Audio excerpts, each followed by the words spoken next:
Kalau ingin rajin berbuat sebuah ibadah, maka coba cari tahu tentang keutamaannya. Keutamaannya. Karena kalau kita tahu keutamaannya, otomatis kita akan kita akan tahu itu, ya. Kita akan terdorong untuk mengerjakannya. Sebagaimana juga Anda kalau terbiasa dengan satu perbuatan buruk, Anda cari tahu tentang ancamannya supaya Anda meninggalkan.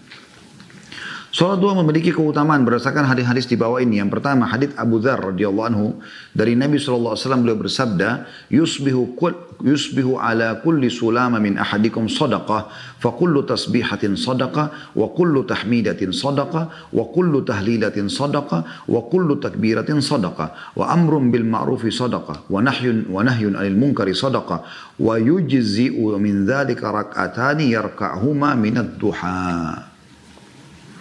Di pagi hari, setiap persendihan, salah seorang dari kalian harus bersedekah. Setiap kali tasbih, ucapan subhanallah adalah satu sedekah. Setiap satu kali tahmid, ucapan alhamdulillah adalah sedekah. Setiap kali tahlil, ucapan la ilaha illallah adalah sedekah. Jadi setiap sendi-sendi kita ini ada 360 sendi, kita harus bersedekah agar selalu terjaga. Setiap kali takbir, ucapan Allahu Akbar adalah sedekah. Anda berzikir semuanya adalah sedekah. Dihitung satu sedekah dengan satu ucapan, ya. Memerintahkan kebaikan adalah sedekah, mengingatkan pada perintah-perintah Allah. Melarang kemungkaran adalah sedekah. Semua itu dapat tercukupi dengan melakukan 2 rakaat sholat duha. Hadis ini riwayat Muslim nomor 720. Jadi kita lihat teman-teman sekalian di sini, bagaimana mulianya sholat duha itu. Anda begitu sholat 2 rakaat yang kurang dari 5 menit, ya, kita bisa bahasakan. Itu sudah cukup, insya Allah dijamin 360 sendi Anda aman. Selain pahala yang Anda dapatkan, ya.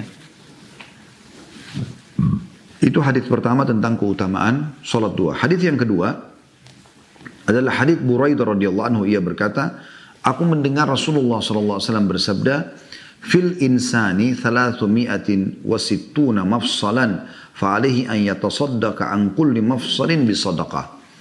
Setiap manusia memiliki 360 persendian. Setiap persendian itu harus dikeluarkan sedekahnya. Para sahabat radhiyallahu anhum bertanya, siapa yang mampu berbuat demikian wahai Nabiullah, wahai Nabinya Allah? Artinya bersedekah setiap hari 360 sendi. Anggap kalau satu sendi 1 juta misalnya nilainya, 360 juta per harinya gitu. Maka Nabi SAW bersabda, an-nukha'atu fil masjidi tadfinuha. Saya ulangi, an-nukha'atu fil masjidi tadfinuha. Wasyai'u tunahihi 'anit tariq. Fa in lam tajid farak'atad duha tujzi'uka. Ketika mengeluarkan dahak di masjid, engkau lalu menimbunnya. Ketika ada sesuatu yang mengganggu di jalan, duri, potongan pohon, dahan pohon dan segala macam batu, lalu engkau menyingkirkannya.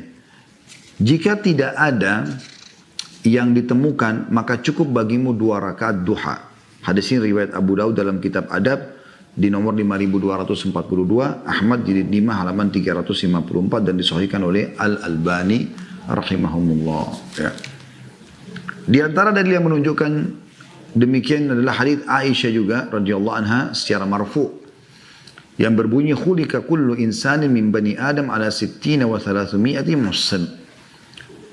Sesungguhnya Allah Ta'ala menciptakan anak keturunan Nabi Adam dengan 360 persendian. Hadis riwayat Muslim dalam kitab Az-Zakah nomor 1007. Jadi ini dalil yang kedua, ya, tentang masalah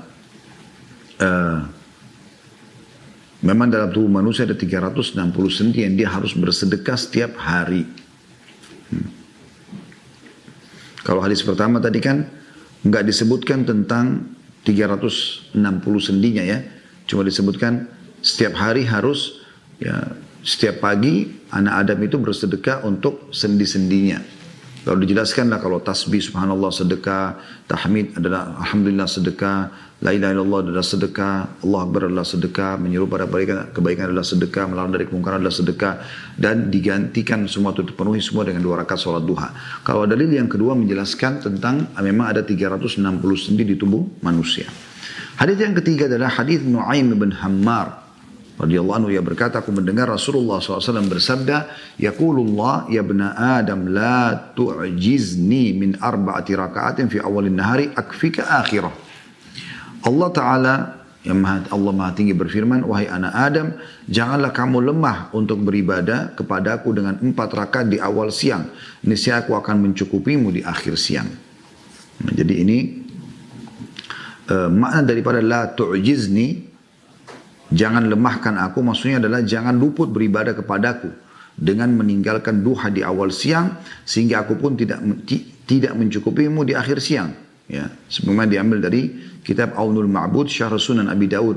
Hadis ini diriwayatkan oleh Abu Daud dalam kitab At-Tatawwu, bab tentang solat duha nomor 1289. Jadi ini hadis tentang perintah Allah Subhanahu wa taala. Kalau tadi 2 hadis pertama menyebutkan tentang 2 rakaat solat duha, kalau ini menjelaskan tentang jumlah rakaat 4. Dan keutamanya adalah kebutuhan Anda akan dipenuhi oleh Allah Subhanahu wa taala sepanjang hari itu. Kalau tadi kan yang hadis pertama kedua itu menyelamatkan 360 sendi kita.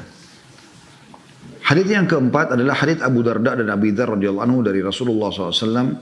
Ya. Dan ini dinukil firman Allah hadis qudsi. Allah berfirman, ya ibna Adam irka'li 4 raka'atin min awalin nahari akfika akhirah. Wahai anak Adam, salatlah karena aku 4 rakaat di awal siang, maksudnya waktu duha, niscaya aku cukupi kamu di akhir siang itu. Hadis ini riwayat Tirmidzi dalam kitab Al-Witr nomor 475 dan disahihkan oleh Albani dalam Sahih At-Tirmidzi jadi 1 halaman 47. Ya. Hadis yang kelima ini semua tentang keutamaan, ya. Yaitu hadis Anas bin Malik radhiyallahu anhu tentang keutamaan salat duha bagi orang yang duduk di masjid setelah salat fajar hingga matahari naik. Anas radhiyallahu anhu mengatakan bahwa Rasulullah SAW bersabda, man shalla al-fajr fi jama'atin thumma qa'ada yadhkurullaha hatta tatlu'a asy-syamsu thumma shalla rak'atain kanat lahu ka'ajri hajjatin wa umrah tammatin tammah. Barang siapa yang salat fajar berjamaah kemudian dia duduk berzikir kepada Allah hingga matahari naik di waktu duha, kemudian salat 2 rakaat, maka baginya seperti pahala haji dan umrah yang sempurna. Hadis ini diriwayatkan oleh Tirmidzi dalam Kitabul Jum'ah nomor 586 dan juga disahihkan oleh Albani dalam Sahih Sunan Tirmidzi jadi 1 halaman 181. Dan telah sahih, ya, dalam hadis bahwa Nabi SAW apabila selesai sholat fajar maka beliau duduk di tempat sholatnya hingga matahari naik dengan indahnya. Hadis riwayat Muslim dalam kitab Al-Masajid di nomor 670. Jadi ini semua hadis-hadis tentang keutamaan sholat duha. Jadi kurang lebih kalau kita simpulkan, yang pertama adalah bisa seperti bersedekah untuk penyelamatan 360 sendi. Yang kedua, kalau sholat itu 2 rakaat duha. Kalau 4 rakaat, maka dipenuhi kebutuhannya pada hari itu. Dan hadis yang terakhir yang kita bahas adalah kalau dia gabungkan antara sholat subuh dan dia tidak pulang dari rumahnya sampai terbit matahari dan dia sholat duha 2 rakaat, biasanya juga ada yang mengatakan sholat syuruk, ya. Ya, tapi yang umumnya ulama bilang ini adalah sholat duha. Maka sama dengan pahala haji dan umrah.